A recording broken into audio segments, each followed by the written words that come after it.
Butil ng bigas. Isang araw, pumunta si Pedro sa locker ni Juan at binuksan niya ito. May nakita si Pedrong 180 pesos at 3 butil ng bigas. Pinuntahan niya agad si Juan at tinanong kung bakit may butil ng bigas sa locker niya. Juan, nung binuksan ko yung locker mo, meron akong nakitang 180 pesos at 3 butil ng bigas. Para saan yun? Tanong ni Pedro kay Juan.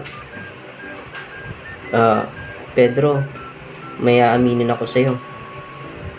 Sa tuwing nagsisinungaling kasi ako, nilalagyan ko yung locker ko ng butil ng bigas. Sabi ni Juan kay Pedro. Ha? So, sa 5 taon nating pagkakaibigan, 3 beses mo akong niloko? At nagsinungaling sa akin? Para saan naman yung 180 pesos?